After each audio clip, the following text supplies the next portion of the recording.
بسم اللہ الرحمن الرحیم۔ السلام علیکم ورحمۃ اللہ وبرکاتہ۔ رضیہ سلطانہ اور ملک التونیہ کی شادی کی خبر دہلی پہنچی تو سلطان معز الدین بہرام شاہ بدحواس ہو گیا اور اس نے اپنے عمرہ کو طلب کر کے حکم دیا کہ کسی تاخیر کے بغیر بٹھنڈا پر لشکر کشی کی جائے اور دونوں میاں بیوی کو گرفتار کر کے سلطان کے حضور میں پیش کیا جائے۔ ملک عز الدین تاج الدین خواجہ رشید اور دوسرے عمرائے سلطنت نے اس جنگی اقدام کی مخالفت کرتے ہوئے کہا، ہمیں صورتحال کے واضح ہونے تک انتظار کرنا ہوگا۔ ملک التونیہ اتنا طاقتور نہیں ہے کہ وہ دہلی پر حملہ آور ہو سکے۔ ہماری بخشی ہوئی مہلت نقصان دہ بھی ہو سکتی ہے۔ سلطان معز الدین بہرام شاہ نے اپنے عمرہ کو قائل کرنے کی کوشش کی۔ سوئے ہوئے دشمن پر وار کرنا زیادہ آسان ہوتا ہے۔ اگر آپ نے لشکر سلطانی کو بٹھنڈا کے محاذ پر الجھا دیا تو دوسرے علاقوں میں ہونے والی شورشیں اور بغاوتیں زور بھی پکڑ سکتی ہیں۔ اس لیے فی الحال ملک التونیہ اور رضیہ کے قصے کو فراموش کر دیا جائے۔ امیر تاج الدین نے اپنی رائے کا اظہار کرتے ہوئے کہا، اگر وہ مرکز کے خلاف جارحانہ روش اختیار کرتے ہیں تو بے شک انہیں نیست و نابود کر دیا جائے، مگر وقت سے پہلے فوجی طاقت کا استعمال دانش مندی کی دلیل نہیں ہے۔ آخر معز الدین بہرام شاہ نے خاموشی اختیار کر لی۔ سلطان کی یہ بے چینی محض اس لیے تھی کہ کہیں گردش وقت کا انداز بدل نہ جائے۔ اسے رضیہ کی موت کے بعد ہی ذہنی سکون میسر آ سکتا تھا، مگر جب عمرائے سلطنت نے معز الدین بہرام شاہ سے اختلاف کیا تو مجبوراً اسے سکوت اختیار کرنا پڑا۔ وہ بظاہر مطلق العنان حکمران تھا، مگر اس کی عنان اقتدار ترک امیروں کے ہاتھ میں تھی۔ نتیجتاً وہ اپنی مرضی سے ایک قدم بھی نہیں اٹھا سکتا تھا۔ شادی کے بعد ملک التونیہ کچھ دن سیر و تفریح میں بسر کرنا چاہتا تھا، مگر رضیہ سلطانہ کے خیال میں اس کے پاس ان فضول چیزوں کے لیے وقت نہیں تھا۔ جب التونیہ بہت زیادہ جھنجھلاہٹ کا شکار ہو جاتا تو رضیہ ایک دلاویز تبسم کے ساتھ اسے سمجھانے لگتی، اس شخص کو عیش و نشاط سے کیا غرض جو فنا کی وادی سے گزر رہا ہو اور بے شمار نادیدہ دشمن جس کے تعاقب میں ہو۔ ہم تو سو بھی نہیں سکتے التونیہ کہ کب آنکھ لگے اور کب فرشتہ اجل ہماری سانسیں نصب کر کے رخصت ہو جائے۔ ملک التونیہ خاموش ہو جاتا اور اپنی اس فوج کی صفیں درست کرنے لگتا جس سے سلطان معز الدین بہرام شاہ سے مقابلے کے لیے تیار کیا جا رہا تھا۔ رضیہ سلطانہ رات دن جا کر اپنا لشکر جمع کر رہی تھی۔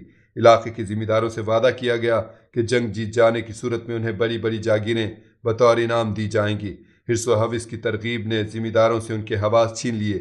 نتیجتاً اس علاقے کے ذمہ داروں نے لڑاکا قبیلوں سے ہزاروں نوجوان منتخب کر کے انہیں جنگی جنون میں مبتلا کر دیا۔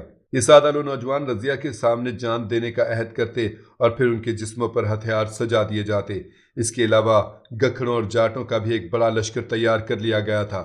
اب رضیہ کے پاس افرادی قوت اتنی زیادہ تھی کہ آسانی کے ساتھ لشکر سلطانی کا مقابلہ کیا جا سکتا تھا۔ معز الدین بہرام شاہ کے جاسوس مسلسل اسے ملک التونیہ کی فوجی تیاریوں کی خبر دے رہے تھے۔ آخر سلطان نے بھی اپنے سالار عز الدین بلبن کو تیار رہنے کا حکم دے دیا۔ پھر ایک دن رضیہ سلطانہ کا لشکر بٹھنڈا کی حدود سے نکل کر دہلی کی طرف بڑھا۔ وہ اپنی کثرت افواج پر نازاں تھیں، مگر شدت جذبات میں اس نے یہ پہلو نظر انداز کر دیا تھا کہ اس کی فوج کے بیشتر سپاہی نومشق اور ناتجربہ کار ہیں۔ انجام کار رضیہ سلطانہ کی یہی کمزوری اس کی شکست کا سبب بن گئی۔ جب عز الدین بلبل جیسے جہاں دیدہ سپہ سالار نے مخالف لشکر پر دباؤ ڈالا تو رضیہ کے سپاہی اس طرح بکھر گئے جیسے تیز آندھی میں خشک پتے اڑتے پھرتے ہیں۔ رضیہ سلطانہ اور ملک التونیہ نے بمشکل اپنی جانیں بچائیں اور دونوں میدان جنگ سے فرار ہو کر بٹھنڈا کے قلعے میں پناہ گزین ہو گئے۔ سالار عز الدین بلبن رضیہ کے ہزاروں سپاہیوں کو خاک و خون میں نہلا کر راستے سے واپس لوٹ گیا۔ سلطان معز الدین بہرام شاہ نے اس فتح کی خوشی میں 7 دن تک جشن کیف و نشاط منایا اور بلبن کو گراں قدر انعامات سے نوازا۔ ملک التونیہ نے نوشتہ دیوار پڑھ لیا تھا، مگر رضیہ سلطانہ اس تحریر کو پڑھنا نہیں چاہتی تھی۔ اس نے اپنے منتشر لشکر کو جمع کیا اور دوبارہ دہلی پر حملہ آور ہوئی۔ سلطان معز الدین بہرام شاہ نے اس بار بھی عز الدین بلبن کو رضیہ کے مقابلے پر بھیجا۔ کیتھل کے نواحی علاقے میں خون ریز جنگ ہوئی۔ رضیہ کا لشکر دوپہر تک بڑی ثابت قدمی سے جنگ کرتا رہا، مگر سورج کے ڈھلتے ڈھلتے ساری صفیں ٹوٹ گئیں اور تمام سپاہی بھاگ کھڑے ہوئے۔ ملک التونیہ اور رضیہ سلطانہ بھی فرار ہو کر کسی محفوظ مقام تک پہنچنا چاہتے تھے، مگر اس مرتبہ تقدیر نے یاوری نہیں کی۔ مقامی ذمہ داروں نے دونوں کو گرفتار کر لیا۔ پھر رضیہ کے سامنے ملک التونیہ کو قتل کر دیا گیا۔ سلطان اعظم، میں مہر حق تو ادا نہ کر سکا، مگر اپنا سر آپ کی نظر کیے جا رہا ہوں۔ انسان کے اختیار میں کچھ نہیں۔ یہ ملک التونیہ کے آخری الفاظ تھے۔ رضیہ سلطانہ کی آنکھیں بھیگ گئیں۔ التونیہ، تم عظیم تھے۔ وہ کچھ دیر تک شوہر کی لاش کے نزدیک کھڑی رہی، پھر گھٹنوں کے بل جھک کر اس نے التونیہ کو آخری سلام پیش کیا۔ ہر زی روح کا یہی انجام ہوتا ہے، مگر تم مردوں کی طرح زندہ رہے۔ زمانہ میرے نام کے ساتھ تمہیں بھی یاد رکھے گا، خدا تم پر اپنی رحمت نازل کرے۔ پھر رضیہ سلطانہ کو اس طرح معز الدین بہرام شاہ کے سامنے پیش کیا گیا کہ زنجیروں کی آواز سے پورا دربار گونج اٹھا۔ خدا کا شکر ہے کہ رسوائی کی یہ طویل داستان ختم ہوئی۔ بڑی بہن کو دیکھ کر سلطان معز الدین بہرام شاہ نے ایک پرجوش نعرہ لگایا، کیسی رسوائی؟ اسیر ہوتے ہوئے بھی رضیہ سلطانہ کے لہجے میں وہی تمکنت اور استقامت تھی۔ میں نے بابا محترم کی وصیت پر عمل کیا، اب اگر جان سے بھی گزر جاؤں تو کیا غم ہے؟ اہل وفا تو اس انداز سے جیتے ہیں، مگر تجھے کیا ہو گیا ہے میرے بھائی؟ تو نے ان شبدہ بازوں کو خوش کرنے کے لیے اپنی بہن کی ذات سے کیسے کیسے افسانے منسوب کر دیے؟ یہ کہہ کر رضیہ سلطانہ نے امیر تاج الدین خواجہ رشید ضیاء الملک اور دوسرے ترک امراء کی طرف دیکھا۔ فتح و شکست تو زندگی کا ایک کھیل ہے، مگر افسوس تم نے کھلے میدان میں میرا مقابلہ نہیں کیا۔